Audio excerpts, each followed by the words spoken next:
Hello everyone, तो स्वागत है आप सभी का एक बार फिर से उत्कर्ष नर्सिंग क्लासेस के इस ऑनलाइन प्लेटफॉर्म में। जी हाँ, आज हम एक बहुत ही इंपॉर्टेंट टॉपिक के बारे में बात करने वाले हैं। बिहार स्वास्थ्य विभाग के द्वारा नर्सिंग भर्ती या नर्स भर्ती 2024, कौन सी भाई, 2024 में जब जो आने वाली जो नर्स की भर्ती है, ठीक है, उसके लिए नया नियमावली जारी कर दिया है। सर क्या कर दिया है? नया नियम जारी कर दिया है कि कैसे कैसे हमको भर्ती लेनी है, कैसे कैसे क्राइटेरिया होंगे, ठीक है। और ये जो पीडीएफ है ये मैक्सिमम सभी बच्चों के पास ऑलरेडी पहुंच चुकी है, लेकिन समझ में नहीं आ रही है भाई, ठीक है। तो इसको समझने का आसान भाषा में आप समझते हैं कि क्या होता है, ठीक है। चलिए तो वीडियो को शुरू करते हैं।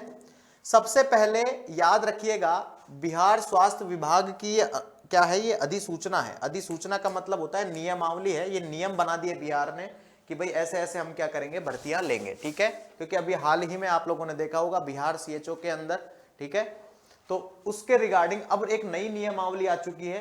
पूरी जितनी भी नर्सिंग की भर्तियां हैं, नर्स की जो भर्तियां हैं वो किस किस आधार पे होगी, ठीक है।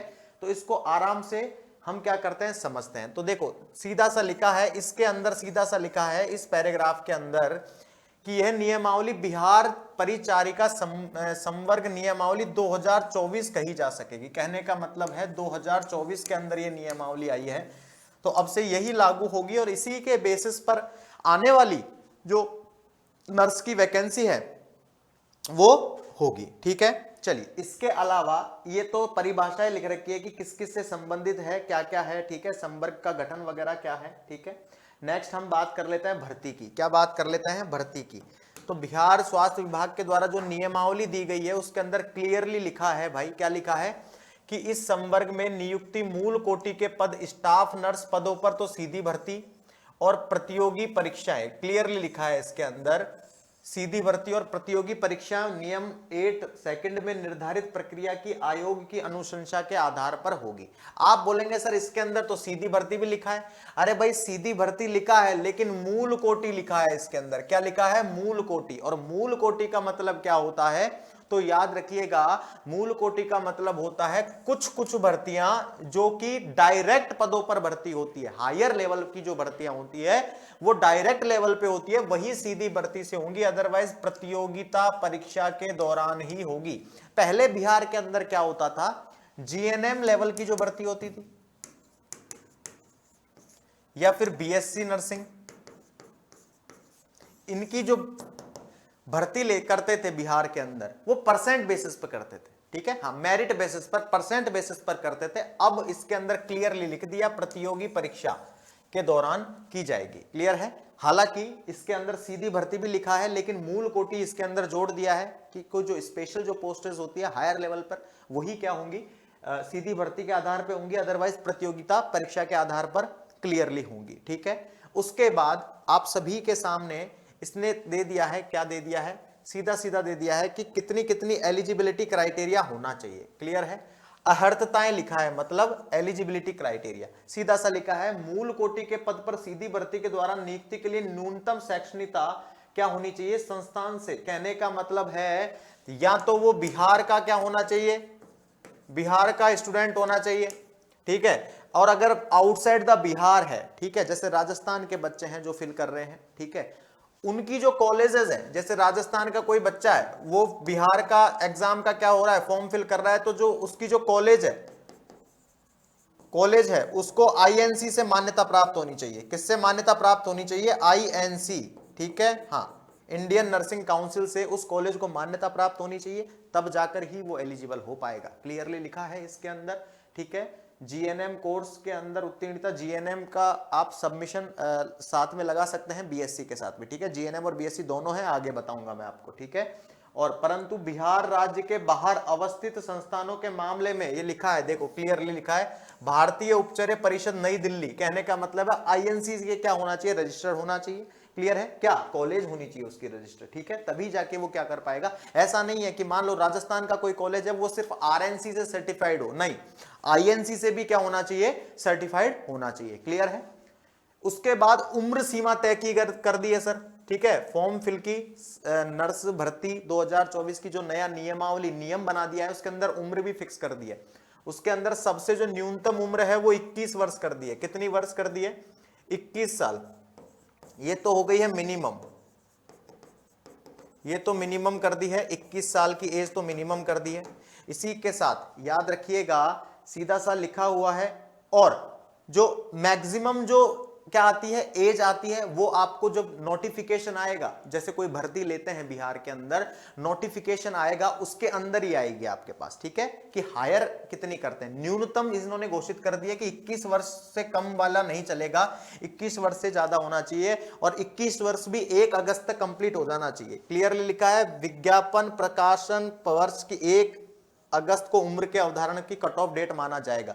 1 अगस्त, जैसे मान लो अभी विज्ञापन जारी कर दिया है तो 1 अगस्त 2024 तक वो 21 साल का हो जाना चाहिए। ऐसा नहीं है कि 20 साल का व्यक्ति फॉर्म फिल कर देगा, वो नहीं एलिजिबल होगा। क्लियर है, ये इसके अंदर क्लियरली बोल दिया है। इसी के साथ भर्ती की प्रक्रिया कैसे होगी, तो इसके अंदर लिखा है कि 1 अप्रैल के दौरान, भाई इन्होंने क्या किया है, भर्ती की परीक्षा, भर्ती की प्रक्रिया के अंदर 1 अप्रैल को पूरे बिहार राज्य के जो मेडिकल डिपार्टमेंट है वो ये देखेंगे कि कहां कहां पर जगह खाली है, उनको क्या करेंगे, एक साथ करेंगे। और मान लो कि स्टाफ नर्स की वैकेंसी है वहां पे, सपोज दैट 500 खाली रह गई, ठीक है, 1 अप्रैल को उन्होंने देखा और 500 स्टाफ नर्स की वैकेंसी खाली है, तो वो क्या करेंगे, आगे उस अधिसूचना को भेजेंगे और 500 पदों पर भर्ती क्या करेंगे, निकालेंगे। क्लियर, कहने का मतलब है अब रिसेंटली बिहार के अंदर इस नियमावली अगर ये लिटरली सुचारू रूप से क्या होती है, लागू होती है, तो एक भी पोस्ट खाली नहीं होगी, क्योंकि 1 अप्रैल को हर बार, हर 1 अप्रैल को, हर साल 1 अप्रैल को गणना की जाएगी कि कहां पर कौन सी पोस्ट खाली है, और उसके बाद क्या की जाएगी, वैकेंसी ली जाएगी। क्लियर है, ये इसके अंदर क्लियरली मेंशन है। ठीक है, चयन हेतु, हाँ ये इंपॉर्टेंट है आपके लिए, ये देख लीजिए।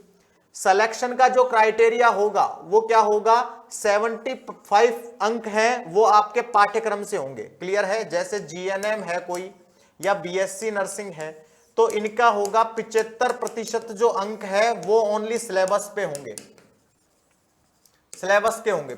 75% क्या होंगे, पाठ्यक्रम, पाठ्यक्रम बोलते हैं इसको, ठीक है, सिलेबस के होंगे 75%। ठीक है, याद रखिएगा 75% तो आपके सिलेबस ही आएंगे।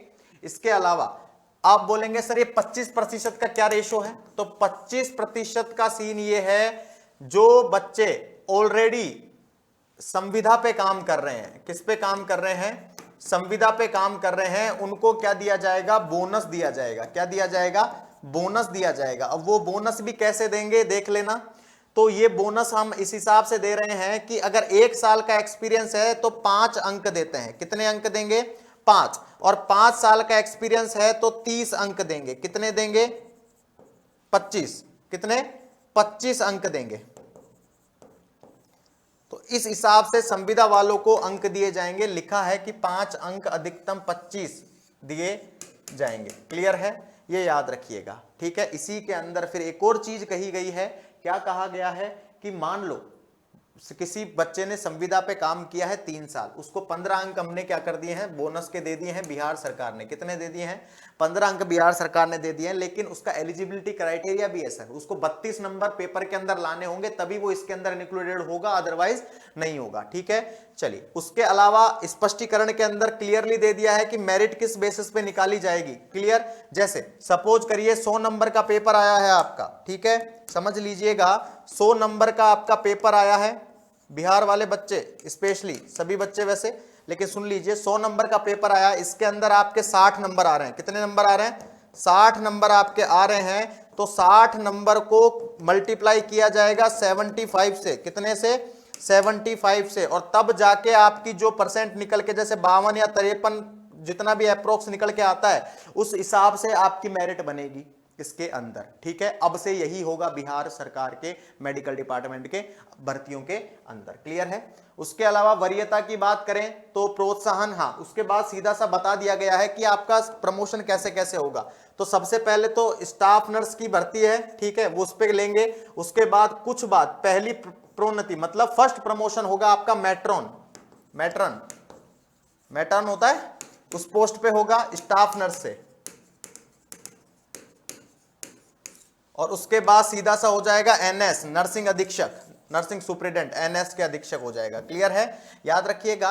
इसी के साथ क्लियरली कहा गया है कि उपरोक्त सभी कोटि के पदों पर वेतन बैंड ग्रेड पे एवं लेवल पे वही होगा जो सरकार द्वारा समय समय पर अवधारित होगा, मतलब धीरे धीरे बढ़ेगा। स्टाफ नर्स पे जो पे ग्रेड होगा वो मैट्रन पे हल्का सा बढ़ेगा, और मैट्रन पे जो पे ग्रेड होगा वो नर्सिंग अधीक्षक, जब आप सुपीरियर बन जाएंगे तब क्या होगा, बढ़ जाएगा। क्लियर है? ये पूरी की पूरी नियमावली थी जो मैंने आपको अभी समझाई है, ठीक है। हाँ, कुछ बच्चों के लगातार मैसेज आ रहे थे, ये जो हमें पीडीएफ सेंड करके पूछ रहे थे कि सर इसको समझा दीजिए कि इसको क्या होगा, तो उन बच्चों के लिए ये वीडियो है वो बेनिफिशियली रहने वाला है, ठीक है। समझ लीजिएगा कि कैसे कैसे क्या होने वाला है ये बिहार की नई नियमावली के अंतर्गत, ठीक है। चलिए, thank you so much again, बहुत बहुत धन्यवाद आप सभी का, थैंक यू।